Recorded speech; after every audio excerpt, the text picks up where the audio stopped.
everyone, welcome back to Beyond the Veil Tarot and Astrology. My name is Candice Marie. Thanks for joining me. Hopefully you guys are doing well. Happy Thursday. We're gonna bookend Tuesday's video with another video that's talking about more energies going on in the sign of Taurus. It's about to be a total cow party in the sky. Pretty soon here we're gonna have Jupiter entering into Taurus. So those of you guys who are new to my channel, welcome. I'm an evolutionary and Western astrologer. I follow both areas of practice, and I also use the Sabian symbols as well as tarot to better understand what's going on in the cosmos. If you like my content, please make sure you click the button below. You're subscribed and you're going to be alerted as to when I have new videos coming out on the channel. We've got, monthly horoscopes, new and full moon videos, and much, much more. I really appreciate you guys sharing these videos with other people, or do consider joining my memberships or donating if you like my content to keep this stuff going. All right, so we have got a really big planetary shift getting ready to take place here. Later this month, we're going to see Jupiter moving into the sign of Taurus.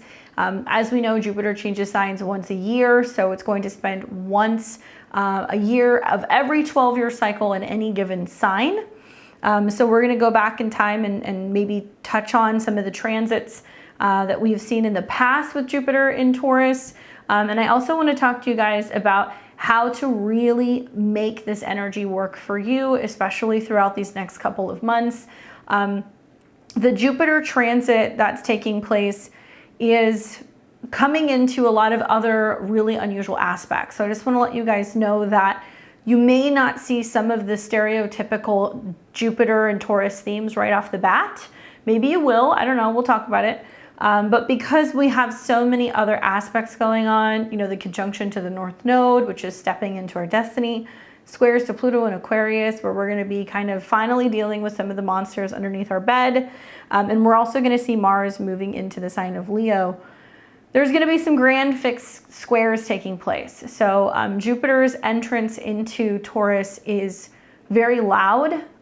This week we're going to be wrapping up a Mercury retrograde in Taurus, and we've had the Sun in conjunction to Uranus. The truth is that there is no chill this week. No chill. And we're going to see that that's going to continue until the end of May. Nevertheless, I'm really optimistic and positive about the opportunities that this transit is going to be bringing all of us.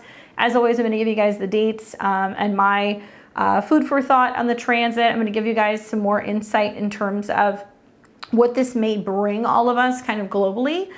And I really want to teach you guys how to make astrology work for you. The whole reason why I have put so much time and dedication into growing my YouTube channel is to teach people how to understand astrology, how to make it simple, and how to apply it to our everyday life. And so I'm a horrible artist when it comes to sketching or drawing things. I was actually kind of playing around with creating this image live, and I was drawing it, and I was like, this is a hot mess. So I went and created an image, and I'm going to be referring, you'll see me kind of cut to this image intermittently throughout my lecture today. And I'm titling this particular lecture on Jupiter and Taurus, what you can do to help your garden grow, okay? Literally or figuratively, and you guys know that that's how astrology works. So as of, the moment, we're seeing Jupiter in the late degrees of Aries. Now, this is really important. I could have made this its own video in its own, but I decided not to because I really want to focus on where we're going, because Jupiter is only going to be at 29 degrees for like a handful of days. But I will start this lecture talking about this because it's important. If you guys remember back in mid-April, which seems like forever ago, April 19th, we had a solar eclipse in Aries. Okay, and it was at 29 degrees. So we know that that's a pivotal degree. It's kind of like a do or die, now or never. That was a really gnarly eclipse because it was bringing in this brand new energy, ushering us into the emergence of the North Node in Aries, which will be kind of really showing up for us later this summer. When we have a solar eclipse, there's new lessons, new action, and we're initiating something, especially in the sign of Aries. exalted Sun in Aries. We also have a debilitated Mars in Cancer. There's been a lot of like grappling with our own needs versus our emotions, and it's just been a really, really busy last couple of weeks. With eclipses, they get reactivated. So whether they get reactivated when we see planets square that degree, like you'll see with Mars in Cancer over the next couple of weeks, or when we see other outer planets cross these degrees, or when the North Node will eventually hit this degree, right? This is a North Node eclipse because it's within the 10 degrees of the North Node. This is an eclipse that is almost like a grenade that is going to set off a series of other like bombs. So if you guys thought that that eclipse was intense, there is more that's going to be unfolding. Now, if you saw my eclipse video, I talked about how Jupiter was invisible at the time of the eclipse, and it was just behind the solar eclipse in Aries. Almost like he was hiding behind a curtain of some sort and was getting ready to reveal something new. Generally speaking, Jupiter is a very positive planet. It is here to bring us abundance and to help us grow and to have more life experience and to learn and travel and really focus on our own spiritual kind of beliefs. So you guys want to take a look at where Aries is in your chart. Even if you don't have any planets in Aries, you have a house that is associated with that sign. So when the eclipse happened, we weren't really able to see the definitive kind of theme of what was going to happen when Jupiter actually ingressed into 29. And so it's going to be kind of highlighting throughout the next week or so the eclipse themes. And that's because Jupiter is now coming back to 29 degrees of Aries. So as we're filming this video in May, you're going to see Jupiter hit 29 degrees again, and that's going to be taking place, it looks like, on the 12th. So later this week, it'll hit 29 degrees. And it's only going to be there very, very briefly, okay? Because we're going to see Jupiter go into Taurus on the 17th. So it's going to be more or less about 5 days of a reactivation of this eclipse. What does it mean? Perhaps maybe you're going to see, you know, more fragments of stuff that came up during the eclipse, why certain things had to end, why certain things could not continue to move forward, why we had to take kind of the initiative to, you know, initiate new things on our own, right? And to be courageous and make some of these changes. So I think that we're going to see some more of that over the next couple of days. Obviously, I talk about just how unusual these transits are. If I was just talking about Jupiter going into Taurus and it wasn't really aspected, I'd be like, we're going to see much more influence on Taurus-related things, money, resources, land, that kind of stuff. But this is a very highly aspected ingress. Probably the biggest aspect is that Jupiter is going to be first being met with a square, or forming a square to Pluto in Aquarius, where we're going to be dealing with issues revolving around fear, kind of like a way of expressing this, and I've used this with several of my clients over the last few weeks, is like, look, this is a confronting the monsters under the bed type of energy. And the monsters may be things that have been there all along that we weren't really aware were things that were creating, you know, problems or crisis or, you know, driving some sense of fear. And now we're becoming made aware of it. In astrology, a square is a 90-degree angle that has the energy of Mars. So there is some need to respond, need to act, it's combative. And this is the same energy as the first quarter square that we see in a lunar cycle. So this is when we first start to see there's a challenge. We need to kind of get over some hurdles here. Now, Jupiter is going to be all about integrity, right? What we're learning, it's about morals, it's about law and legality, and to some extent, it's also about rules, but not in a way that Saturn is limiting. Jupiter is more about the right thing to do, and it's coming into the square with Pluto in Aquarius, which is showing us where, as a society, collectively, there are some new monsters that are kind of showing up on the scene. I always talk about Scooby-Doo and the unveiling. Pluto in Aquarius can be about, you know, some of these groups, these panels, these associations, these tech companies, these politicians that are now being exposed to be some of the shadow figures out in the world, and the effects that it's having on rules, regulations, and growth, or situations that are growing out of control, which connect to Taurus. So rising food prices, inflation, anything in regards to crisis with the banking system. Not all Jupiter transits are created equal. Some Jupiter aspects can magnify a situation to where it pops, okay? So as Jupiter's coming in, it's going to hit 29 degrees, activate the eclipse for about a week, then it's going to hit 0 degrees. And if there's anything I know, the fixed signs don't want to change, okay? Think of them as like boulders or gears that are grinding. They're all wanting to do their own thing. And you'll see this more when Mars hits 0 degrees of Leo, when Venus hits that as well. And some of these configurations continue to keep bouncing off of each other, where we're seeing that some of these unchecked issues with power are leading to such physical, financial situations that are imploding, right? Remember, Mercury's still retrograde in Taurus, and we're still getting the information about what's going on with this reorganization of the banking system. And we're seeing that Uranus is now entering into new territory, and it's moving into its third decan, which is going to be more about laying the foundation, laying the groundwork for what decisions are going to be made ultimately about some of the financial systems. All on the fast track for 2024 when Jupiter and Uranus enter Taurus and make a conjunction at 21, 22 degrees. So what does it mean? I see 2024 as the quantum leap forward, okay? Like there's gonna be exponential growth out in the world within Taurus related themes. In your own life, you have to see where Taurus is in your birth chart. I created this, so I'll kind of segue to this right now. I created this image for you guys to make it make sense, okay? So many of my lectures, you see me sitting here talking with my hands and drawing on this, on this chart, but not everybody understands what aspects are. Not everybody understands, what each house and what each planet represents. So for those of you guys who are newer to astrology, I will keep referencing this image throughout my lecture today to kind of help it make sense for you. Maybe you're more visual, right? And maybe it's easier to understand this than to be applying all of the angles and the aspects in the chart. We're going to be talking a lot about some of the main players that are going to come up or come into aspect with Jupiter as he comes into Taurus.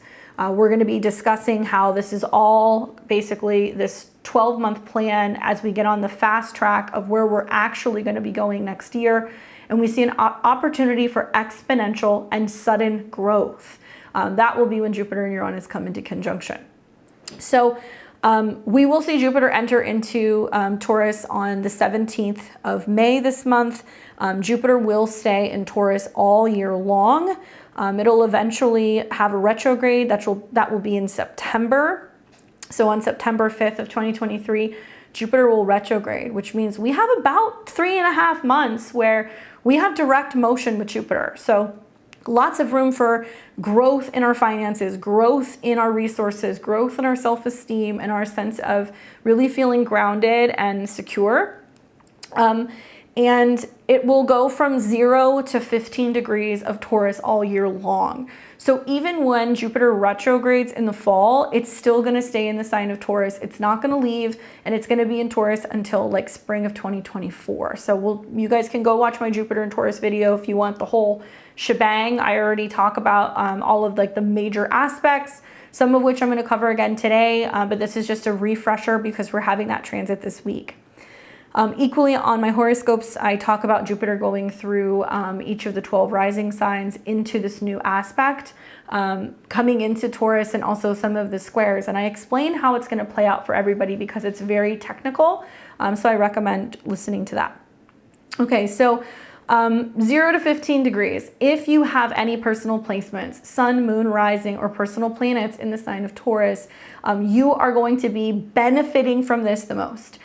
Because Jupiter, which is about optimism and positivity and abundance and growth, philosophy, it can also be about new teachers, new gurus, people coming into your life. It's really beneficial for you.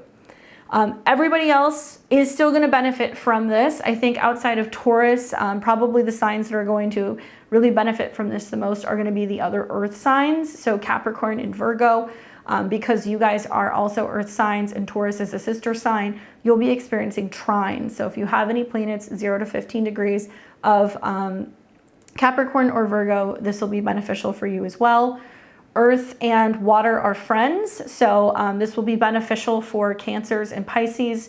You guys will experience sextiles from Jupiter, which is going to expand things physically for you to better enhance your intuition or your emotions.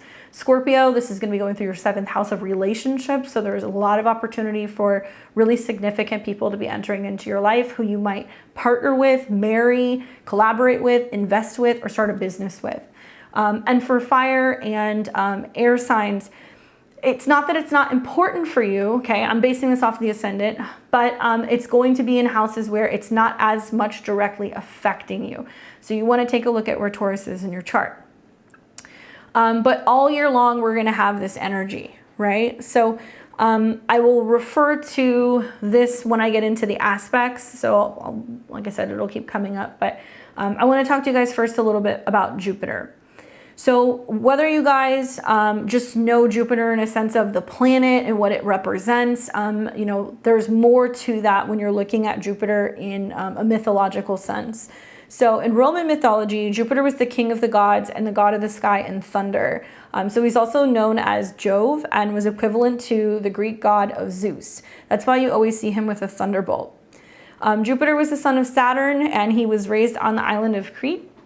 And as he grew older, he was challenged by his father for power and overthrew him, becoming the king of all of the gods. So Jupiter was often depicted as a very regal appearance, holding his lightning bolt in his hand and seated on a throne. He was seen as the god of all of the gods. So there was some sense of people looking up to him making rules, him kind of not dictating, but telling people how things should go. So Jupiter essentially was a powerful god who was worshipped by the ancient Romans as the ruler of the heavens and the bringer of rain and storms, which is interesting because Uranus is in this sign. So Uranus is going to create a lot of issues revolving around air and earth, tornadoes, right? Hurricanes, anything in regards to where air and earth has some kind of conflict or has some kind of challenge. So we may see more of that. Jupiter was also very much associated with fertility, and many of the Roman festivals celebrated Jupiter involved, you know, feasting and celebrations in regards to fertility and abundance. So an excess of things that were very regal, rich foods, fine grapes, wine, good music, having a good time, and fertility. I think when we look at Jupiter moving into Taurus, for me, I think about Venus because Venus is the ruler traditionally of Taurus. So we're going to be looking at, Venus as the dispositor for Taurus all year long. So we're not just looking at Jupiter and Taurus. We also have to be watching where Venus is going. And when Venus makes trines or conjunctions, when Venus makes oppositions or squares, this is going to be felt majorly, and not just to Jupiter, in general. So I'm thinking about like when Venus comes into an opposition with Pluto, when Venus comes into an opposition with Saturn, when Venus squares Uranus, that is somehow going to factor into the Jupiter and Taurus kind of vibes. Taurus rules agriculture, right? Anything in regards to the land, farmers, food, but also it has connections to laws revolving around who owns what, who can consume what, who can possess what. And so I think we're going to hear a lot more about whether or not foreign entities are allowed to come into certain countries and buy land, buy up farmland. I think it's also going to be a lot more about how we're learning about where our food is coming from, and that we might be finding out that, foreign food may not have some of the regulations that we may have in any given country that we may be purchasing the food from. Taurus deals with meat, so we're going to hear more about food revolving around livestock, particularly cattle, perhaps increased prices. And I think part of it is because they're trying to drive people out of consuming meat and dairy products. We might see increases also revolving around metals and leather products. Okay, so that's all kind of Taurus stuff. Just to give you guys some food for thought. I was going through my handy dandy rulership book, and sometimes I like to go through this book because I'm just like, hey, I want to look for keywords, like things that are going to be trigger words to watch for out in the world. So will all of these things be brought up? Not necessarily, but these might be areas that are going to be inflated in the news, or areas of hot topics where there's going to be new things that we're learning, that we're exploring, or rules regarding some of these topics. So in general, Taurus has connections to agriculture, obviously, art dealers, artists, Australia, banking, bankers, and bank tellers, beauty, the bond market, bonds or investments. It's definitely something to watch. It's going to have connections to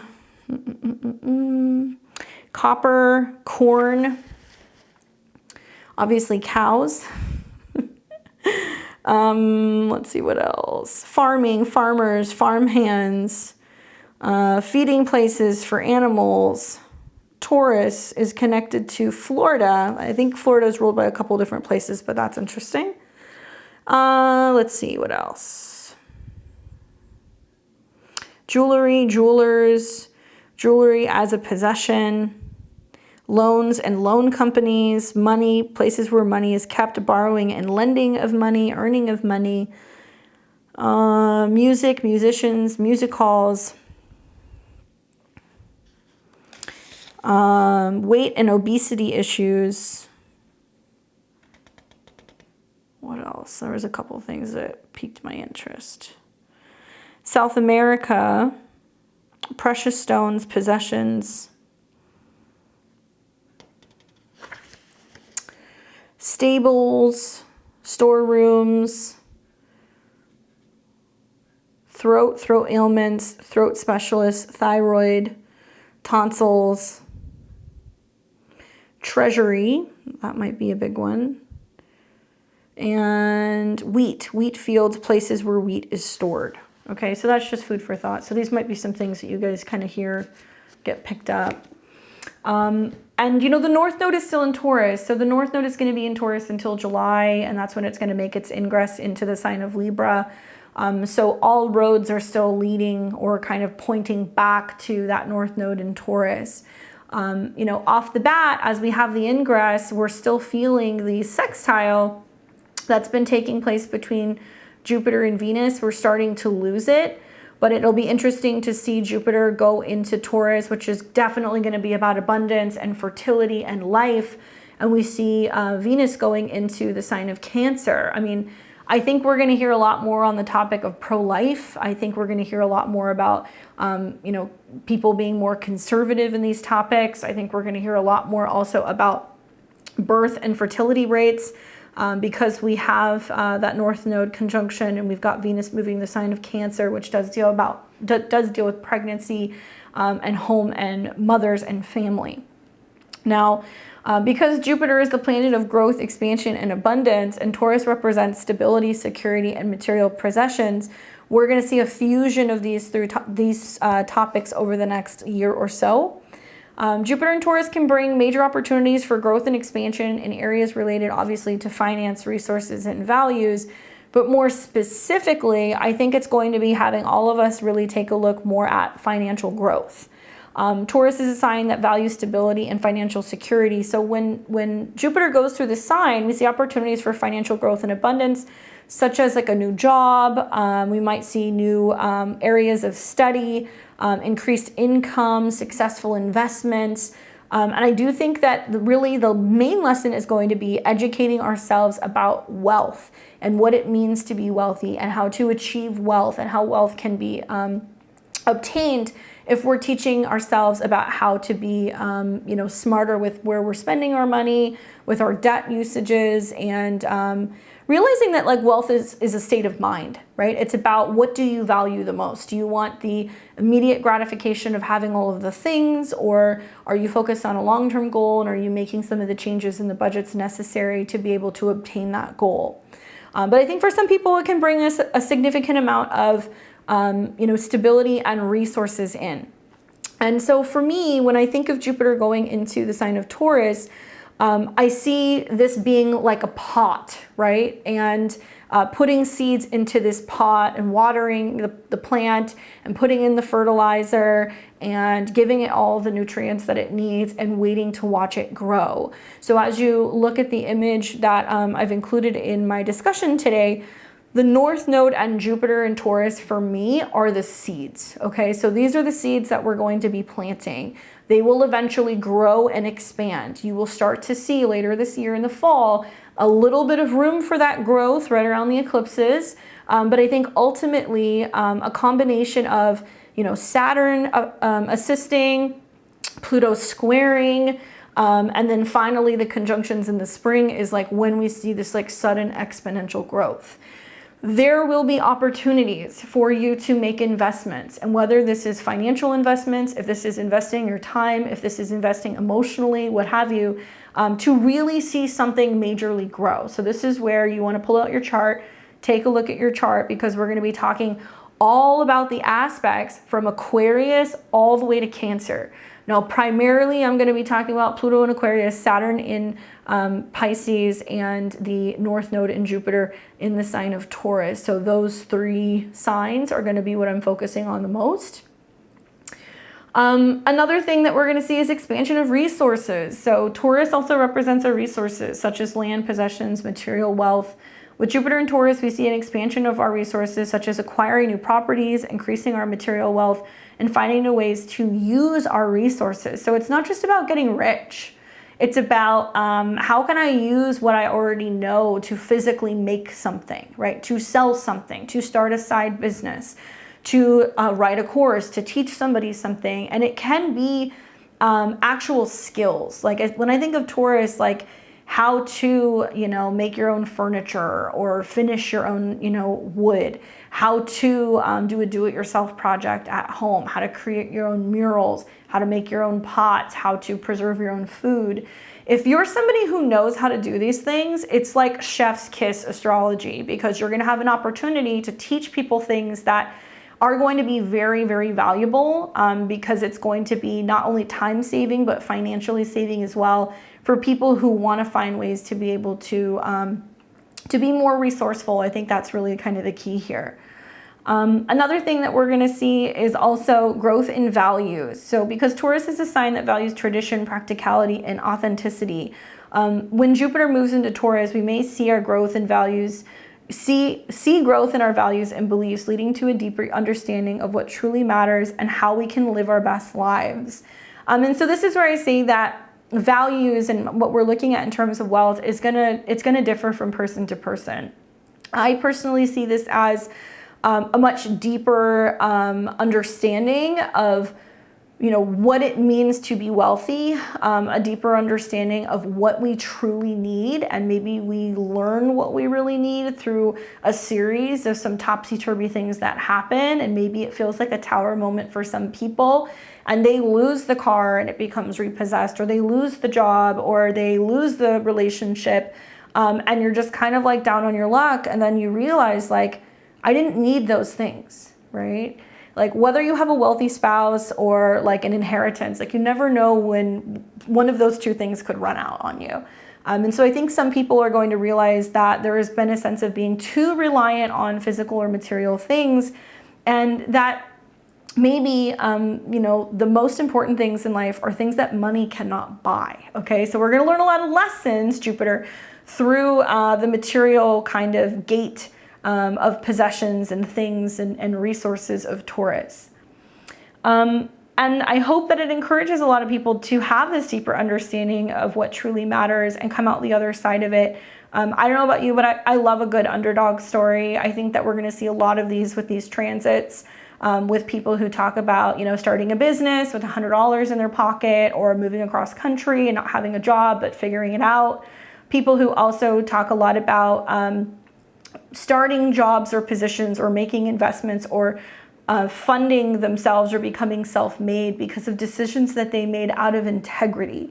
I keep telling you guys that integrity is a big word this year, but I could definitely see some like whistleblowers. I could see some people who also come out from major tech and just major companies in general that are sounding the alarm about how the media or how certain institutions are manipulating the minds of individuals into buying, consuming, and becoming a slave to that whole process. Because the more you buy, the more you consume, the more you have to work, the more desperate you are to take the salary or the wage that you're given, to just consistently stay in debt, and just the cycle never kind of clears out. So we want to be mindful of what we are becoming a slave to, which is interesting because when I think of that, I think more of Saturn, right? I think more of like how Saturn can be very limiting.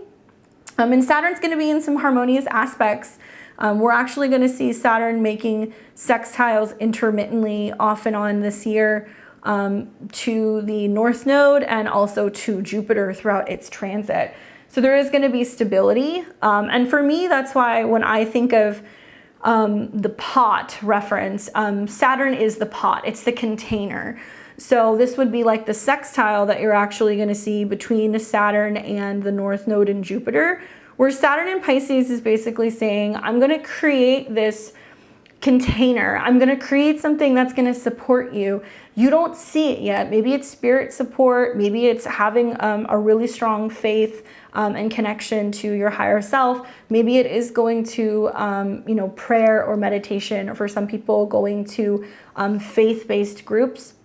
For other people, it can just be taking that time consciously to rest and recuperate and re-energize themselves, and taking time away to really think about what matters the most. So the Saturn sextile to Jupiter and the North Node is, in doing these things, we have more of an ability to get more work done. Like, we can't have this grind it out, all work, no sleep mentality, because it's not actually going to give us the time that we need to rest, recuperate, nourish our bodies, and grow. So I think a lot of this is about taking that time for rest, recuperation, and connection with spirit, to be able to wake up and feel fully rested, and to also be grounded in our bodies. Like, we have to be having much of a better kind of like work-life mentality. And that does come from simplifying things. So spending less, and being in a situation where you don't have to work as much. That's been something I've been thinking about a lot. And it's really had a big impact on me over the last few months. Just realizing that if I simplify my life, I don't really have to be feeling like I'm working as much. But also, it's going to be about the vision for where I see my life going, and how that's inspiring me to want to take action and initiating and starting new things that could create more residual income. So for a lot of people, inspiration, art, creativity, spirituality, leading the way to what can be some new skills or opportunities to be building, designing, or creating things that could be valuable and another useful potential income stream. Spiritual growth, right? So that's like a big thing. I mean, I think that because Taurus is a sign that values physical world and its senses, with Jupiter in Taurus, we may find new ways to connect to the natural world, leading to spiritual growth and a deeper appreciation for beauty, abundance, and the world around us. Really taking the time to stop and smell the roses. Like, that's really where that kind of Taurus energy comes from. I think with Jupiter being there is learning that some of the most abundant, the most beautiful, the most valuable things are the most natural things, the things that money cannot buy, the things that you cannot go and have designed, the thing that you can't have artificially created or sculpted. It's just loving something in its natural state. So I do think that there is going to be this want and need and this appreciation for natural bodies, traditional art and music, land that has not been messed with or developed or touched. Preservation also of forest and habitats and animals and things like that, because we're going to start to really value that. Will that make some materials, and will that make some food and some natural materials more sought after? Yes, and you will see the prices of that go up as a result of the fact that Jupiter is saying, hey, we're going to protect these elephants, or we're going to protect the polar bears, or we're going to protect this nature reserve. And that may mean that there is responses because of the squares to Pluto. that in order to protect animals or the environment or preserve something, it comes at a cost, right, from the collective. So this is where you're going to see like carbon taxes come in. You're going to see taxes coming in for, consuming meat or dairy. This is where you're going to see taxes coming in also for companies that are supposed to be compliant with where we're going with some of these new environmental, laws that are coming out globally in the world. Jupiter is about the collective of people in a sense of their beliefs, right? Pisces is going to be more so all of the, the groups of people together. But Jupiter talks more about educating and, teaching and sharing with other people. So I could see this being a really amazing time for people who know a lot about the planet, know a lot about the earth, and know a lot about nature. So if you're a farmer, if you're a butcher, if you're a cook, or a chef, if you are into, working with flowers, or if you're a florist, or if you're a designer, or if you're a muralist, all of these people are going to be the cornerstones, I think, for teaching us, how to be able to build a life that's rich, but also how to make something amazing out of something very simple and very minimal. So it's getting back into nature, and it's kind of breaking with order from all of this energy that we have had in Aquarius over these last few years. So just generally overall, Jupiter and Taurus will bring these opportunities for expansion and growth in all of these areas. And I think it can be an amazing time for abundance and growth for everyone, especially if we're aware of this energy and open to the opportunities that are going to be presented. For some of us, it may bring the most amazing blessings and create a foundation for long-term success and stability, especially because of the conjunctions to the North Node, because the North Node wants us to go in that direction. So how beautiful is it that we're going to have a Jupiter conjunction right before the North Node changes signs? Now, specifically, just to give you guys some of these hot zone dates, like I said, all week, there's no chill. You guys are probably already feeling this since the Sun-Uranus conjunction, but right off the bat, when Jupiter goes into Taurus, the moon is going to be there. So like moon Jupiter, super sweet, very emotional, very abundant. Moon Jupiter North Node, amazing, love it. Not loving that it's all going to be at 0 degrees and it's going to square Pluto. So if you guys saw my previous videos, I talk about in the ingress chart, this is happening on a dark moon. So this is right before we come into the new moon in Taurus. And we're going to have these planets come into a square with Pluto.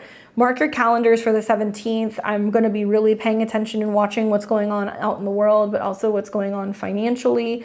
We know that there tends to be a trend when we have like a dismantling phase like this, a balsamic moon or a new moon, that the markets can have a tendency to kind of dump. And so things are kind of bottoming out. It's going to be hard not to be talking about this stuff anyway, because we're going to see the moon square Pluto, because we're also going to see Mercury go direct, and then the moon's going to hit Mercury, and then it's going to hit Uranus, and we're going to come into the new moon. So 17th on is when we really start to see the rocks and the rattles and the rolls. Just to kind of also remind you guys, I'm working on a video on this. It'll probably be out in the next week or so, but that North Node coming into conjunction with Jupiter and a new moon, holy cow.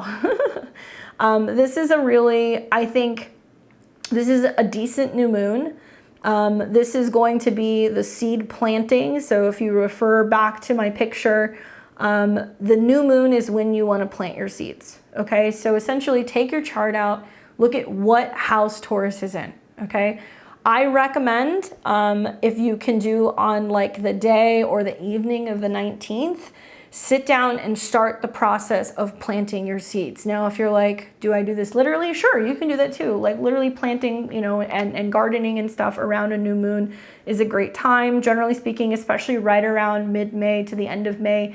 In most parts of the United States, frost has melted, things are getting warmer, we're well into the spring, you know, starting to feel summer coming. It can be a great time to also start your gardens. But a new moon phase is about planting new seeds. So depending on what house it's in, you want to start setting the intentions for that. And I don't want you guys to just talk about it. I want you to be about it. Why? Mercury is direct. All these planets are in Taurus. It means that you actually have to proactively take some steps forward, make some physical changes, make an investment, invest some time, sit down, write out your intentions, put some crystals on it. Maybe take some of those papers, like they sell these papers that you can like write on, and you can plant them, and they actually have little flower seeds, and they'll bloom. I've used them a lot over the last couple of years. Maybe I'll get some of those for this particular transit, or just use regular seeds too, right? You can use a piece of paper, put it under the pot, put some seeds in there, and you're good to go. You don't need to make it complex. But this is going to be when you're planting your seeds. Now, because Jupiter is conjunct the North Node, it's about growth, right? And we know that Jupiter is connected to Sagittarius is tall. It's about aiming, right, with the bow and arrow where it is that we want to go. So we're aiming high.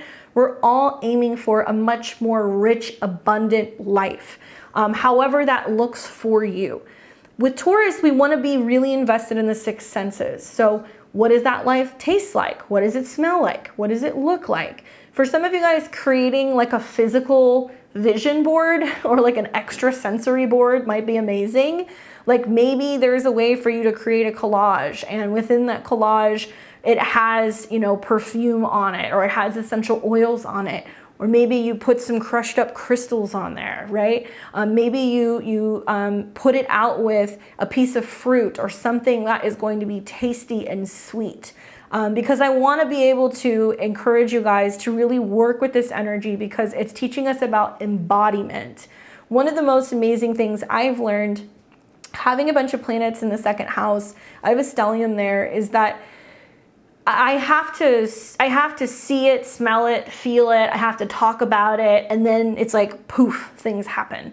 Granted, I have some trines to Neptune, or some sextiles to Neptune and some trines to Jupiter. But I have learned that it's important for me to really experience it in all ways before it physically manifests. So if you're wanting to live this abundant life where it's rich with more friends or more resources or more time outside, more art, you have to start incorporating little things into your life to allow them to grow and multiply. So maybe you don't have $10,000 to invest right now, or put in your bank account, or put in your savings account, or pay off your credit card, but you can take $10 and start setting it aside once a week. Every week, right? And then at the end of the month, you realize, wow, okay, I was able to do 40, or maybe this month I did 100. And then that starts to add up, right? Over time, over that consistency of putting that money aside, or taking out a little bit from each paycheck and investing it into a stock or into a market or something, right? That you are well educated on, because I'm not a financial advisor, but you get what I'm saying. These things add up. Eventually it will grow. So, set those intentions. This is going to be literally working with the seeds on this new moon, and with the North Node, which is basically saying, hey, we're coming into more growth. That really fertile new moon with its ruler being in the sign of Venus, the sign of Cancer. It is also sextiling Jupiter and the North Node.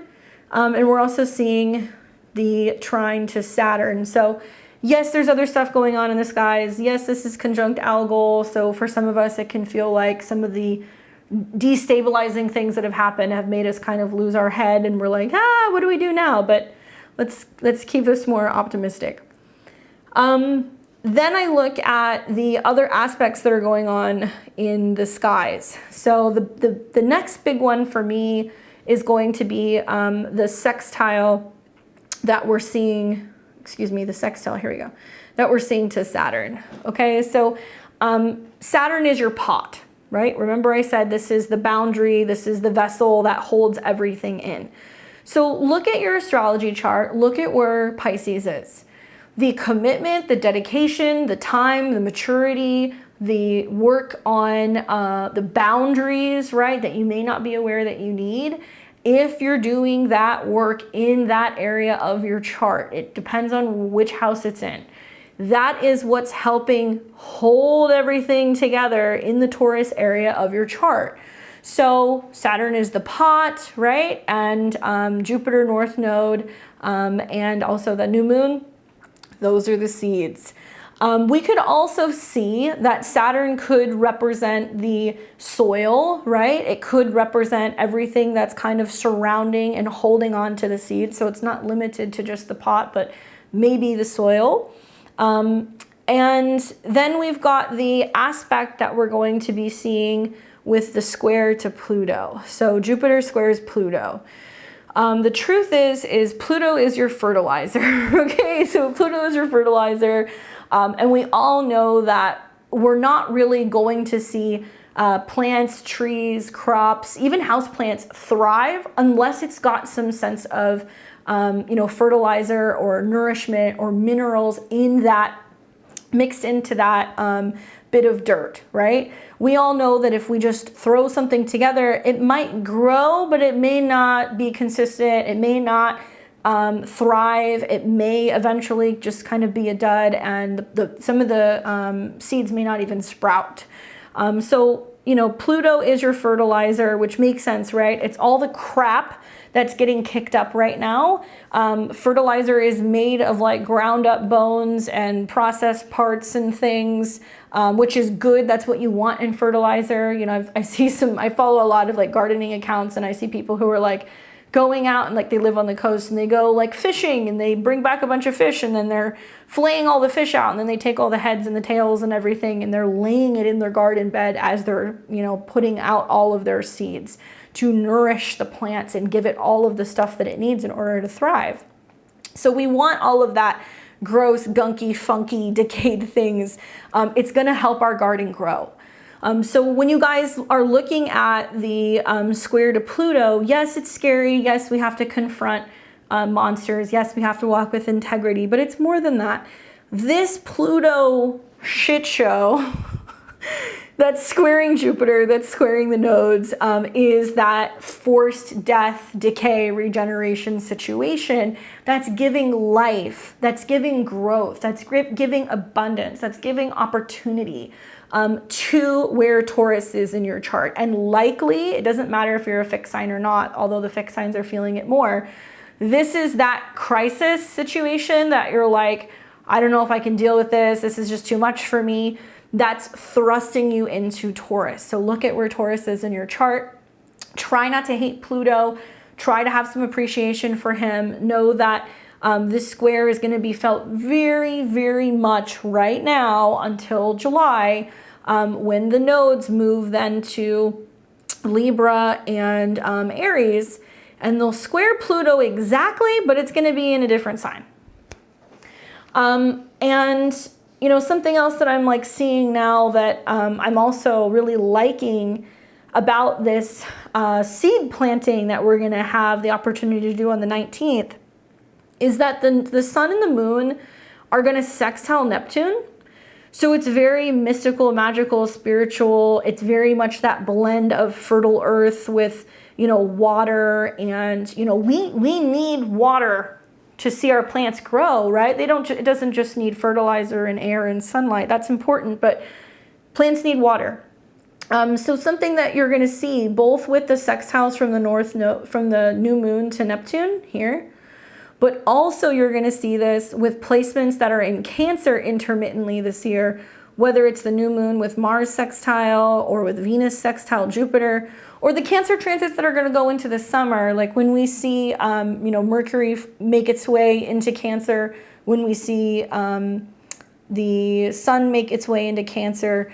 All of these sextiles are providing us with that water can of nurturing and nourishment. So you also want to be working on the flip side with transits that are moving through that sign, because we're actively protecting and going, nope, don't mess with the plant. Those of you guys who live in certain areas, you got to kind of put your potted plants in like something with like mesh. So like, bugs aren't getting to it, or deer aren't eating it, right? Or raccoons or whatever gets into your guys' gardens. It's that kind of stuff. We're nurturing, we're protecting. So as we move through some of the Cancer transits, pay attention to where Cancer is in your chart. It's going to be forming sextiles to this, and it's going to be giving all of the nurturing and the support that we need in order to let our garden grow, right? Now, I'm kind of feeling down the road, as we're getting closer to the fall, when we have a Taurus eclipse, and I have to be honest with you guys, I am a habitual houseplant killer. So it's kind of ironic that I'm giving a whole lecture on astrology and how to grow something. But I will say in recent months, I've been better. I've been learning how to like read the signs of the plants better. I've been learning a lot about just because you buy a potted plant doesn't mean that it has to stay in that pot, that you actually do have to look at what's going on with the roots, and you have to look at what's going on with the colors of the leaves, and sometimes you gotta, pull it out of that, and you gotta dust up all of the roots and change the soil and put it in a new pot. And I've been doing this a lot for the last year, primarily I think because I've had Uranus going through my 8th house, and it's been teaching me how to work through change and how to prevent things from dying and that things can suddenly turn. So I've been trying to kind of work on my green thumb. But I get really excited when I start growing something, or when I plant something, or when I move it to a new pot and I trim back the stuff that needs to be trimmed, and then I start to see new life, or I start to see the first sprouts of something, because I'm like, okay, I did something right. Those of you guys who set your intentions and you plant your seeds on this new moon, you're going to see in October, when we have a lunar eclipse in Taurus. By the way, this will be the last one. So this is going to be the last eclipse in the series of eclipses associated with Taurus and Scorpio. So while we just said goodbye to our last lunar eclipse in Scorpio, this is going to be the last one in Taurus. Honestly, it's not a bad eclipse. This is going to be an eclipse with the moon in its exaltation. It's going to be conjunct Jupiter, which is going to be sweet and abundant. We are going to see that natural opposition to the sun in Scorpio, and we're going to have Mars and Mercury there as well. These eclipses are always financial, okay? So when you see eclipses in Taurus and Scorpio, they're very financial, sometimes even with Aquarius and Leo as well. So likely some of the things that have been happening in the financial markets are still rolling through until the fall. Can this be an indication that things are better? Sure. At the time, Venus is going to be in Virgo, where it's not happy. But Venus will be heavily involved in this particular eclipse because it has so many aspects. So we'll have to kind of wait and see. But much easier than some of the eclipses that we've had in Scorpio and Taurus in recent years. But what I'm getting at is this. If I said to you guys, we're planting seeds and setting a 12-month plan in motion to watch that area of Taurus in your chart grow, this is probably when you're going to start seeing the sprouts, okay? So it's not going to take very long. As you guys are watching this, we're in May, June, July, August, September, October. So right around 5 or 6 months is when you're really going to start to see the effects of that grow. So it might mean that you start making small financial changes. It might mean that you make an investment and then suddenly it starts paying off. It might mean that you're paying off a credit card and you're like, hey, I've paid one off. Like now I'm on to the next one. Regardless, watch for your garden or your plants to really start kind of like breaking soil right around this time at the end of October. The results that you see from then are a fraction of the bigger overall changes that you're going to be having, which will be next year. So the reason why I keep referencing this is because next year we're going to have Jupiter and Uranus come into the sign of Taurus, and they're going to meet each other. And they're going to be meeting right around here. Ironically, right around the time that the moon is there. There we go. Oh, actually it's 21. I take that back. So it looks like they're going to be conjunct by degree around April 20th of 2024. I just want to make sure that's correct. Yeah. So that conjunction will be at 21 degrees and 49 minutes. Can we see something before? Can we see something after? Yes, we can. So pay attention to that. But somewhere around April of 2024, when we have Jupiter expansion, growth, and abundance meet with Uranus, sudden shocks and surprises and something that's unexpected. We are going to see like fast forward exponential growth. It's going to be like lightning fast. Out in the world, I feel like that's when we're going to be finding out that there is a mass adoption that's going to be taking place, where there is a move towards a CBDC or a central bank digitalized currency. I do feel like that's when we're going to really start to see the effects of where technology and money are fusing. I feel like that's where certain investments are going to totally pay off. I feel like that's where maybe looking into also looking at multiple markets and really looking at where money is going outside of the country that you live in, where currency conversion can be an excellent investment if you're looking to invest in other currencies to protect your resources.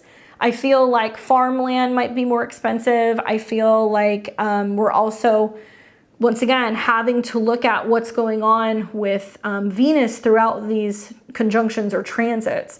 And at the time, Venus is going to be coming into conjunction with Chiron, and Mercury is retrograding over it. Venus is not happy in Aries. So for Mercury to be retrograding over Venus and Chiron, this is going to be individuals realizing, oh, shift, what's going on with my money? Like, what do you mean I have to make this conversion? Or what do you mean that there is going to be limitations or rations or what have you? I don't say this to scare you guys, but I'm just telling you that's why this astrology right now is so important. If you want to live a more sustainable lifestyle, if you want to really focus on financial freedom, if you really want to be prepared for some of the changes going on in the world, there are so many ripe opportunities with these transits that are going to be happening over the next couple of weeks, where if you're able to look into the future and see where the world is going, it will make some people millionaires. And so I hope that this kind of helps you guys make sense of how these aspects work together, and look at it in a different way, and kind of see how they're all working in unison, even though you can't quite exactly see it. There is a method to the madness. I'd like to read you guys the Sabian symbol for 22 degrees of Taurus. And I also, I'm just remembering, I have more. I also have, I was working with my tarot deck. So sometimes when I have really big transits, I like to pull a couple cards and ask the cards like what it means collectively, and what's coming. And so I did that. I actually pulled out, and I did this actually on the eclipse, on the lunar eclipse in Scorpio. I pulled out my Mariel tarot deck. I love this deck so much. It's so beautiful, and I really actually love the companion book that goes to this, because it has some really interesting perspectives of the cards. And I asked the cards what was going to happen with this particular transit, and I will read that to you and show you the cards after I read you the Sabian symbol. Okay, so the Sabian symbol for 22 degrees of Taurus, and I say 22 because this is where we're going to be having the conjunction, okay? Page 84, 22 degrees of Taurus. A white dove over troubled waters. The keyword is guidance. The theme is a higher call. The symbol speaks to the fact that every individual comes into the world with a spiritual mission and a purpose that guides him or her, whether or not it's recognized. The image of a white dove over troubled waters symbolizes divine protection, triumph, and spirit over matter, peace of mind, and the ability to transcend emotional turmoil and psychological stress. Implicit is the symbol of freedom and strength that can be gained from listening to the inner voice for guidance and direction. The suggestion here is that the individual who knows his purpose and sets out to fulfill it will succeed. On a practical level, this symbol can represent peace or an end to war, dissension, enmity, or conflict. At its highest, the symbol represents strong sense of personal destiny and the ability to rise above superficial difficulties and focusing on the goal until it's achieved.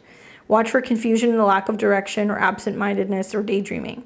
The accent is on rising above difficulties and emotional stress. Your greatest advantage lies in minding your own business, working on your own goals, and refusing to get involved in the problems of others. Guard against not paying attention or letting your mind wander. You may miss an important message. Stepping stones, guidance, direction, message, advice, help, protection, transcendence, or peace. what's so funny, and maybe it's just me, but like, I feel like I get messages a lot through like music. Like, I feel like I know I have like a certain song or two that I'm like, okay, yeah, I got it. That's like spirit guide songs, if that sounds weird. And a song that's been coming up a lot for me that I was just kind of thinking about, and then like I heard it on the radio, and then I heard it on a YouTube video, and it came up in a movie, and then it was like playing on a record. Bridge Over Troubled Water has been coming up a lot for me. I guess I could ask you, has it been coming up for you too? And I'm not even the biggest Simon Garfunkel fan. I mean, there are some songs that I do like, but that's the version that's been coming up a lot for me. Like, I keep hearing it everywhere. I'm like, okay, I got it. So maybe it was that, maybe it was connected to the Sabian symbol, I don't know. So I asked the tarot, I was like, what do we need to know about this transit? How is this going to play out? How is it going to manifest? And the cards that I got in this specific order was the King of Pentacles, the Devil, and then the Eight of Cups. Okay, so the very simple, generic interpretation, to put it very simply, that I would have of these 4 cards is the archetype of the King of Coins and what it means to have control over your resources, what it means to be on top, what it means to dictate or determine or feel like you have control of your food, your health, your money. Can it talk about Capricorns, Virgos, and Tauruses? Yeah, so I thought that was an interesting correlation because Jupiter is the king, and we've got King of Coins coming up. So it's the master of your own reality, the master of your own resources. And then the second card that I got was the Devil, which is a card that is associated with Capricorn, and it is associated with Saturn.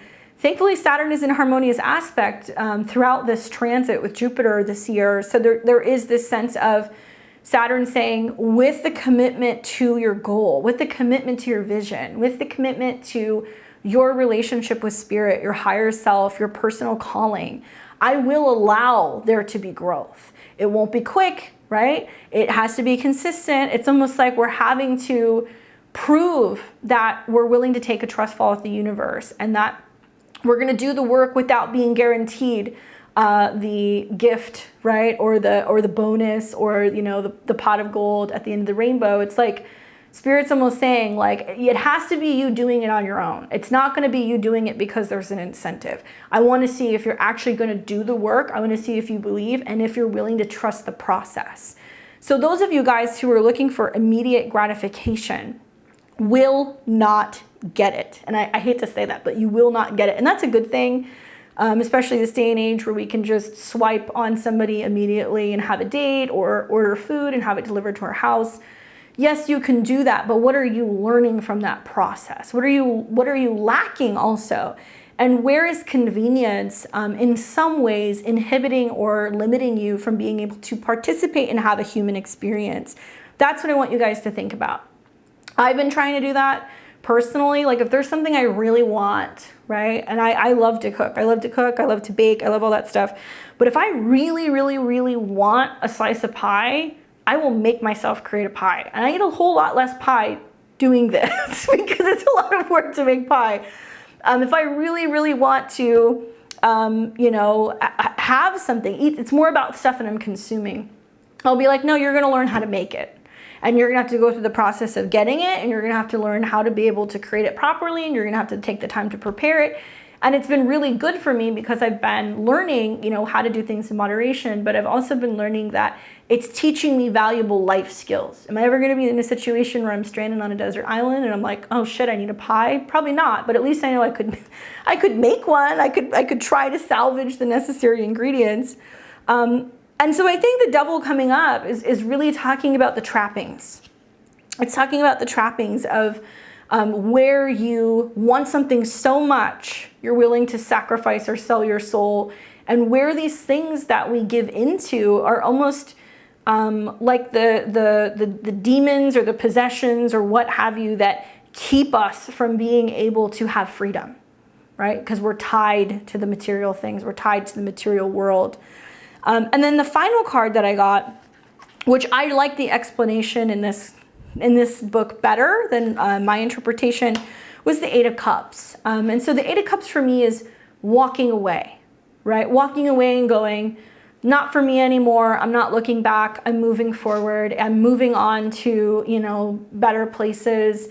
Traditionally in the Rider-Waite, you see somebody with their back turned and they're moving away, walking towards the mountains, and they're leaving the water behind them.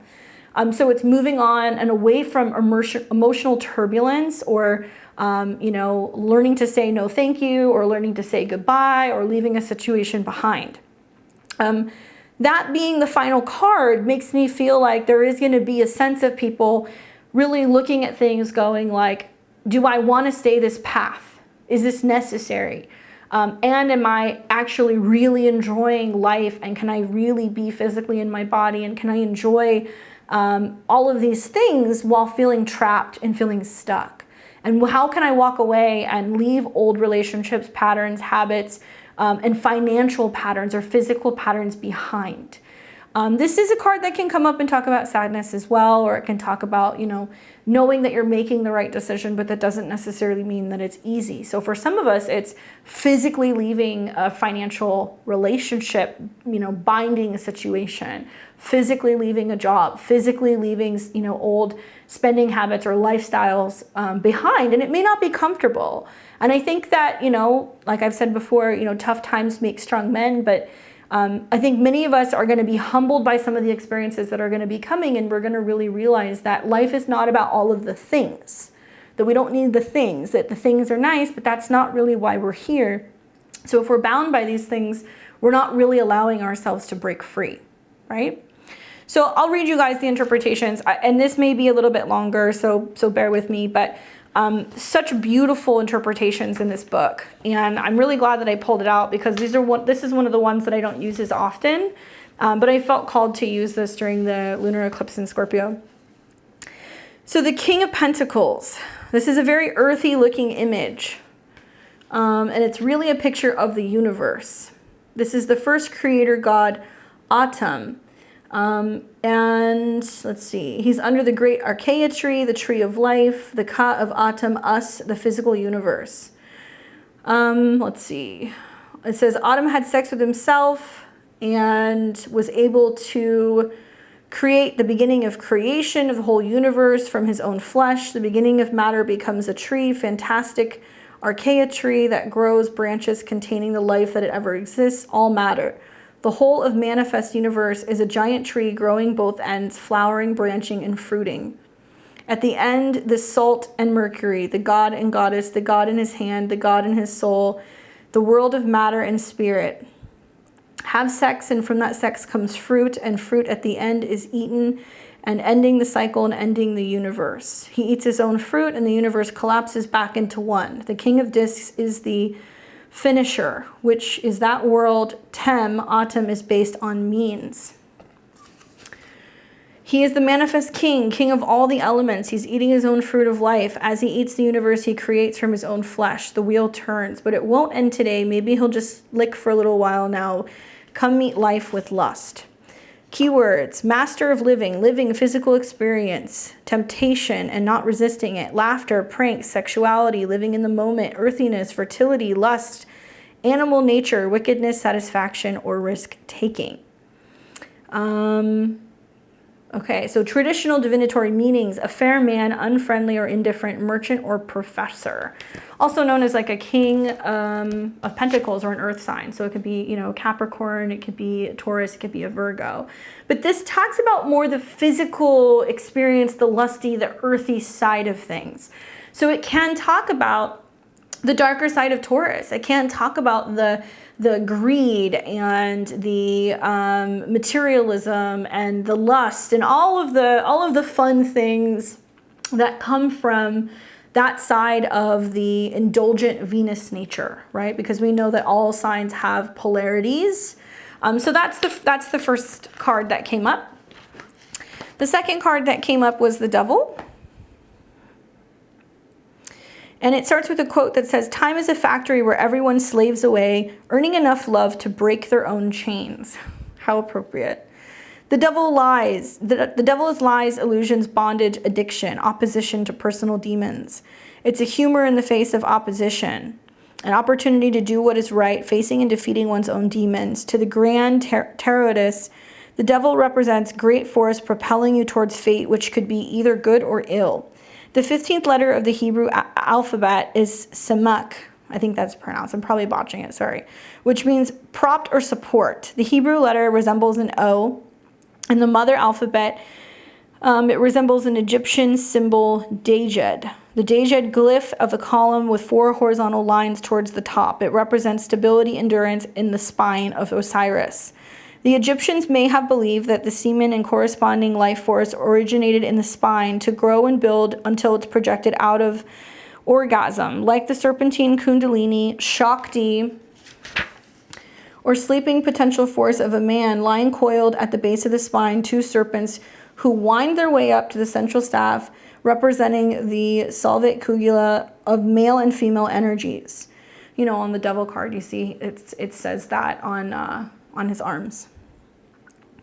The previous card, Temperance, the great male and female forces were brought together as an effect of power. Now, inside the temple of the body, the devil of the O-shaped centaur, inside the hard crust of human body or matter of physical mass, a mature male and female energies come together and begin to awake the sleeping serpent at the base of the spines. The power builds and grows as the serpent winds its spine, lighting up the chakras along the way, sending life into fits of energy, and it's adjusted and redirected by its powerful male and female energy, building to an orgasm.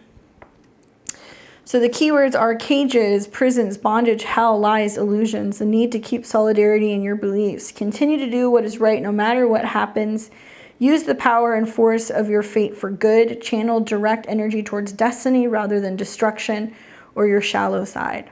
Traditional divinatory meanings are great force, movement, extraordinary effort, power, and vitality for good, annihilation. Obviously, it's a heavy card. I mean, you know, the deck in general talks a lot more about the esoteric side of things, which are not meant to be sexual. It might sound sexual, but it's more talking about these divine masculine and feminine energies, which are seen in nature and also expressed through occult symbols. I see the devil and I look at everything that's holding you back. And if you're not mindful of the temptation and the greed and the trappings, it can consume you. So for some of us, I do think it's going to be about, you know, how greed and lust is really taking over, and the sense of comfort and convenience and what's going to bring us the most is actually what's holding us back. And then finally, the final card that I got, like I said, was the 8 of Cups. And for the 8 of Cups, it says, Hercules was a demigod, the son of Zeus and a mortal woman, Alcmene. Hera, jealous of her husband, Zeus's infidelity, plagued Hercules his whole life and tragically caused him to go blind, rage, and kill his wife and 3 children as an adult. Devastated, he sought out redemption for this horrible crime, and the Oracle of Delphi led him to a course of atonement through 12 tasks known as the labors of Hercules. His first task was to kill the Nemean lion. The lion held an impenetrable skin, and so Hercules was unable to kill it with his arrows. In some variations, the myth, he strangled the lion, in some he clubbed it to death, and in some he shot arrows into its vulnerable mouth. Each of these scenarios seem to be both modern and antique strength or fortitude cards. Hercules wore the skin thereafter, and it was a part of his iconography. Here, Hercules' lion skin is draped over a young, innocent child to symbolize the strength or fortitude is due to an open heart and a lack of bitterness. The 8 is a mirror to the outside world, and it reflects the inside world. The best way to overcome obstacles is this junction is to keep your heart open and be true to yourself and overcome fear that would normally cause you to shut down and guard your heart. Wear truth and love like an impenetrable and radiant shield. Lord, make me an instrument of your peace. Where there is hatred, let me sow love. Where there is injury, pardon. Where there is doubt, faith. Where there is despair, hope. Where there is darkness, light. Where there is sadness, joy. O divine master, grant that I may not so much seek to be considered, to be consoled as to console, to be understood as to understand, to be loved as to love, For it is in giving that we receive, it's in pardoning that we are pardoned, and it is in dying that we are born to eternal life. Amen. That was a prayer of St. Francis. Keywords would be stay pure and clean, cloak yourself with righteousness and justness, project gentle strength, open heart, lack of bitterness, truth in yourself, act with love in the face of fear, strength in vulnerability, and honesty. Traditional divinatory meanings is friendship, attachment, tenderness, and what is fair or honest. Interesting, a very different perspective than what I have traditionally had of the Eight of Cups. And so I like that the Eight is playing on that transition and that transformation and being able to transmute the dark, right? And that's really a lot of what's going on right now. But I think that when we pin this with the devil, that we're able to forgive certain wrongdoings, we're able to not fight fire with fire or hate with hate, and we're able to really focus on making love and forgiveness key common themes moving forward. I really like that spread. I want to tell you guys a little bit about what I'm learning about just in closing, and also just some themes to kind of keep in mind. Shift happens. Okay, so like I said, this week is going to have no chill. Where you're not going to see a lot of control over where things are going this week and really the next couple of weeks. The whole second half of May is just really wild. So you have to be patient. And when things don't go according to plan, it's not so much about what happened. It's what are you going to do about it? Okay. Taurus wants you to get to work. It wants to see you take active steps forward, even if they're small steps, towards making a change and being committed to what it is that you want to have happen, being committed to your values. For some of you guys, you have to get committed and you have to have tunnel vision. It's not easy for a lot of other signs to do, and that's why it's really admirable to see people who have really strong Taurus placements, second house placements, like show up and get the work done. You know, something I've been hearing a lot from like clients really the last 2 weeks, and it's been really nice to get that feedback. Not that I need feedback, but it's been nice to hear it. Clients have been saying, thank you so much for making this content because it makes me feel like I can keep working with you even though I talk to you once or twice a year. Or thank you for your contribution. And so many people have said, I don't know how you work as much as you do. And I'm like, I don't know either.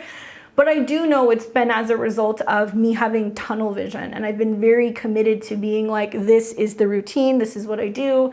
This is my process. Not just in a sense of writing these lectures or filming it, but also taking the time to like research and really make sure that I'm curating videos that's going to help you guys actually create change out in the world and make it easily digestible. I could not do that if I had not shaved off time from my schedule, if I did not get really adamant about my goals and what I was hoping to achieve. At first it was, I just want to be able to put out a video a week. Then it became, well, let's put out 2 videos a week. Then it became, well, now we're going to do 4 videos a week and we're going to do horoscopes and I'm going to go back to teaching. That didn't all happen at one time. It happened over a process of 2 years. So keep in mind that if you guys make the commitment to just start something, you never know what it may grow to. So just starting and taking the first steps is the key, and having tunnel vision on being so incredibly dedicated to achieving your goal. Educate yourself.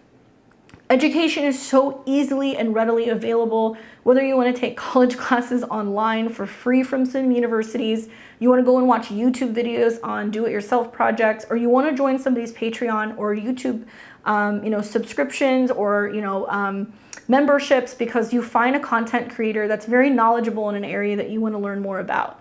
Go and learn about food, where it's coming from, how to feed yourself, how to be able to kind of cook things at home, and also knowing more about being more resourceful with your food. Go and learn about money, okay? Like how to come up with a budget, how to get out of debt, how to start side hustles. Go and learn about ways that you can diversify your assets, and also go and learn about natural law. I can't go into it too much, but from an esoteric standpoint, I will say that the rules are if you infringe on natural law, like between, let's say, the light and the dark, you're in the wrong. Like there are certain rules in regards to what can and cannot be done to us humans.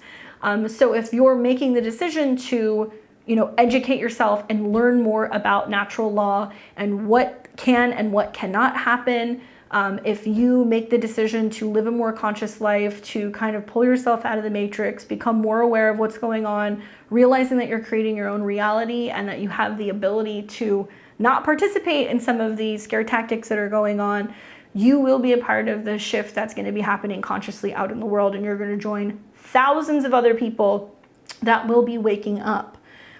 Something I didn't touch on too much, but with Jupiter and Uranus in conjunction, we're going to see mass awareness, mass growth, consciousness, right? We're seeing that with Pluto and Aquarius as well. And some of us humans are reluctant to change, and we only really learn through death and destruction and devastation, but we don't have to be that way. We don't have to continue in that pattern. We can make the conscious choice to grow up or wake up, and start working together collectively for change. Learn about saving, investing, not just spending. I think that's really important. Remember, Taurus wants to teach us how to simplify, and that less is more, and natural may be a better approach. Take a slow and steady approach to life right now. So, like I said, these changes aren't going to happen overnight, but you'll be amazed at how far you'll come in just a year, as we're coming up on the spring of 2024. Come up with a 12-month plan. Something that's always worked for me, and I love to-do lists because it helps keep me in order and make sure that I get everything done that I need to get done. Come up with a 12-month plan. Here's where I want to be within this goal in 12 months. And here's where I need to be checking in with that goal every 3 months or every month to make sure that I'm hitting these series of smaller hurdles before I get to my end goal. So whether it's health related, weight related, finance related, relationship related, there needs to be a series of you checking in with yourself and coming up with a plan, so that way you have the structure necessary to be able to, move forward and achieve that goal. And a lot of that's going to be the sextiles to Saturn. Avoid hoarding, right? And all the traps that might come with consumerism right now. It's going to be hard not to, because there's going to be a lot of temptation that's going to be kind of going around. There's also going to be temptation to buy into things, to go and get the, credit card because you're going to get a low interest rate, to move your money to a bank because you're going to get an extra $1,000, to go and sign up for something because they're going to give you, free food or free giveaways. Be careful of the trappings. There will be things that will happen that will be crisis oriented, and you will be presented a solution, and that solution will almost like pacify you in the moment, but it'll come at a cost. Okay, that's all I can say about that. Shift the way that you look at wealth, and start diversifying the way that you look at what it means to be wealthy. And if really what you want is money because you want freedom, then how do you go about making more of that money? And how do you start looking at your time in relation to how you're making money? Because you may find that the way that you're doing it isn't necessarily going to help you in the long run, that it might just be you kind of spinning your wheels. Things that I'm learning about, and this is something that's been really big for me recently, has been aquaponics. So I've been reading a lot about this recently. It's a system that begins with tanks where fish are grown. So usually it's like tilapia, channel catfish, striped bass, other variations of fish that are kept in tanks, and they essentially have their own little ecosystem. So they can be fed. Their bacteria breaks down food waste, like feces and ammonia, into natural fertilizer. And farmers can then irrigate their plants with this fertilizer in a hydroponic growing chamber, and you can grow stuff on top and the fish is in the bottom. Very Saturn in Pisces, right? Very Neptune in Pisces, the structure involving water or involving fish, its own little ecosystem, and how it's providing not just fish, which could be farmed and eaten, but also it's providing the opportunity to grow more when it comes to plants, and knowing that it's sustainable, right? I think we're going to hear more about vertical farming and aqua farming, and we're going to hear more about how we could potentially be farming and stuff using the sea. So I think there's going to be more that's going to come from that.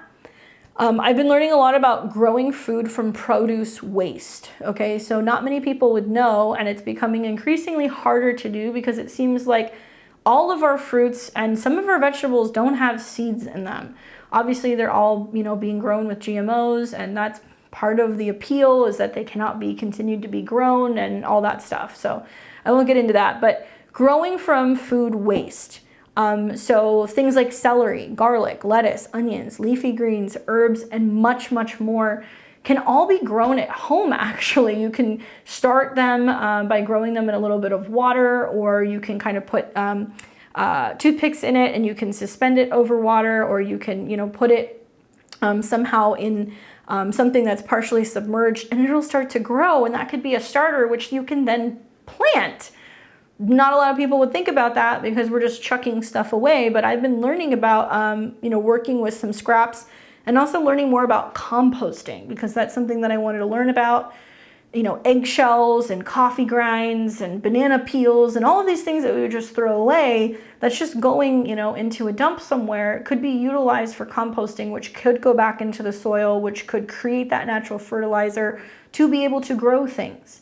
I'm kind of interested in seeing that this is becoming more common. We're seeing companies popping up where they're creating these little composting, barrels and things that you can put in the kitchen that will compost and compress things. But I'm just trying to learn more about how to use that for future gardening stuff. So that's what I'm learning about. I'm also learning about microgreens, and I'm kind of on a microgreens kick because I used to be able to get them a lot in LA. Honestly, when I lived in Vegas, the grocery stores kind of sucked. They weren't really great. Now I live in Texas. So I'm going to go on an adventure in the next week or two to see if I can find some at the local farmers markets, because I haven't really seen a lot in the grocery stores. But I'm learning more about them, how they can be packed with lots of nutrients. They're really good. They can be put on sandwiches and put, into salads and other things that can be dressed that have amazing nutrients in them. And I'm learning about how to potentially grow my own, because it can be such an easy way that you can create vegetables that are small, they're compact, you can grow them anywhere, doesn't take too long to grow them, and they can also be given to livestock. So if you wanted to give them to chickens and goats and other animals, you can. It's not just going to be healthy for you and your family, but you can also continue by giving that to animals if you have livestock. I'm learning about the cycles and how all of these little things are connected and that they all can feed each other. So this kind of sounds like pieced together, but that's what I'm doing. I've been getting real about a budget and really thinking more about what I want in a year or 2 years or 5 years, and what I want to possess or own versus what I can have right now. And it's really changed a lot of the ways that I'm spending my money. I am also, to be completely honest with you, have made the decision to not do business or do not buy from certain companies if I don't resonate with their stances and what's going on in the world. I am one of those people who believes strongly in the current themes of you go woke, you go broke. A lot of those companies I've decided I won't shop at anymore. I won't go there. I won't buy their products, and I'm just not going to do it. It's a personal thing, so not naming any names or any particular brands. That's just that's something I'm feeling very strongly. Then again, I'm having Uranus go through my 8th house, so there's a lot of me being like, no, I'm not going to give money to some of this stuff if that's part of what's contributing to some of these problems culturally out in the world. I'm learning a lot about side hustles, passion projects. Obviously, that's something I've always done. That's how this business started. I started doing readings 15 years ago out of a backyard in Burbank, California. It grew to me seeing clients more frequently, and then eventually meeting at coffee houses and giving one-on-one readings. And then finally to me quitting my day job and saying screw it, I'm gonna give up my muggle lifestyle and see if this is gonna be a thing. So, for me now, coming up on 12, 13 years later, probably the best decision I ever made, because I really love what I do for a living. But I've been thinking more about other things that I love, because astrology is very all-consuming for my life, between clients and, creating things like calendars and, content for the internet and classes. There's a lot of other things I like. I really like the idea of doing more gardening. I like the idea of Also, other side hustles, just stuff that's been coming up for me that I'm like, yeah, I know a little bit about that. Let me see if I'm any good at it, and if it could be something that could create another income stream. Including, I've been taking classes on investing. So I've been, learning more about investing in the market, not just getting in when things are good, but learning more specifically about investing in swing trading, how to be able to trade on both ends, how to know when to get out, when to get in, and all of the technicals and the things that I don't really know as well. But I'd like to know more of, especially coming from a background where my dad's been into trading his whole life. I grew up around it. I didn't do a lot of it. And I didn't really start learning about it more until these last couple of years. And more specifically, like the last month or two, I started taking a program. And my husband does that, for his side stuff as well. Learning more also about crypto. That's something that I'm trying to teach myself about, how which coins or what may potentially be really significantly important in the future, and perhaps where some things can be kind of moved around and diversified in terms of my assets. So I'm covering all my bases to make sure if there is some shift going on in the financial world, am I putting myself in a position where I'm going to be kind of pigeonholed into banking with one bank or only having one currency. So it's led me to learning about metals and also learning about stocks and crypto, and also currency exchange and like where money is going in other parts of the world.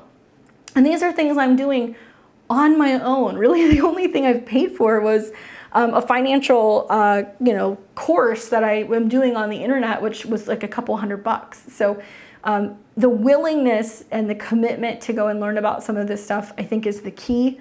I hope this inspires you guys to really use this image and also some of these aspects to better understand how you can grow the Taurus area of your chart. You can come back to this video, you can use it, you can take a screenshot of this picture, and also reference some of these dates. We'll be talking about these transits throughout the year, so I'm sure we'll come back and we'll talk more about how Jupiter going retrograde and some of the aspects we'll see with transiting planets and Jupiter. But just really make sure that you're setting intentions in regards to having a plan for spring of 2024. I'd love to hear your guys' plans, what side hustles, what investments, and what things are you learning to help focus on growth and freedom in your life. Where is this transiting in your own chart, especially if you're a Taurus sun, moon, or rising. Just as a reminder also, because I did tell you guys that we would talk about the last periods that we had this Jupiter transit. I'll take you guys back. So the last time we had this was in looks like it was in 2011. Yeah. So it looks like it was June of 2011. That was the last time we saw Jupiter through Taurus, 12 years ago. Little different astrology then. We had a trine to Pluto. We had a sextile to Neptune. And it looks like that transit obviously went for about a year. Okay, so it stays for about a year even though it retrogrades. And then the time before that we had Jupiter in Taurus. Let me make sure this didn't go in and out. Okay. So the time that we had before that was when both Jupiter and Saturn were in Taurus, and it looks like this was in the summer of 1999. Also different astrology because we had Jupiter square the nodes, so that was about increasing some need for controlled expansion and contraction. As many of you guys know, this was also when we were starting to see like the .com era, the birth of internet becoming mainstream, being very popular. And Saturn and Jupiter, I think, talk about the investments into the structures and the foundation of things that may ultimately end up proving to be very lucrative. Very unusual aspects because we see Jupiter square Uranus and Saturn square Uranus, very similar to what we had the last 2 or 3 years of like expansion versus contraction, and where there were some wild kind of pushbacks against future innovation. But obviously we know that the internet, basically, came out on top, and it ended up being something that just radically changed all of our lives. Obviously, you're watching me, but also how we shop, how we live, how we learn, how we connect, and it got everybody online, it got everybody connected. So some similarities I could see, but nothing recently in the last, 36 years or so has the Jupiter North Node conjunction. Now, the last time before that looks like it was in 1987. And this is when Jupiter went into Taurus. Oh, I take that back. Maybe it was 1988. Looks like it was in 1988. And we had a trine to these planets in Capricorn. Sextile to the North Node. So very, very different. I'll just leave it at that. I don't want to kind of get into Jupiter on the North Node with other signs because it'll confuse you guys. But those are the last 3 times. So if you go back the last 36 years, you look at some of those cycles, that's where you'll see some of those reoccurring themes play out. Personally, I feel like this is the best one. I feel like this is very similar to when we saw the turn that we had in the early 2000s when everything kind of really revved up. And if you had invested in Amazon then, if you had invested in Apple then, I mean, can you imagine how much money you would have right now? So I think of some of the opportunities that are going to be coming, but it's not so much about investing in those companies because those companies were already created. It's about building them, building these structures, building these what may be future banks, maybe future exchanges, maybe future markets. I don't know. Let me know your guys' thoughts below. Thank you so much for your support. I appreciate your your comments, your shares. I read all of them. I can't always get back to everybody, but I hope that this is helpful and inspiring in coming up with a plan for the next year. I will see all of you guys very soon. I'll be back tomorrow. We're going to do some live tarot on the channel. I'll post the link so if you guys want to get a reading, you can. And if you want to book a personalized reading with me, check out my links below. Go to my website at beyondtheveiltarot.com.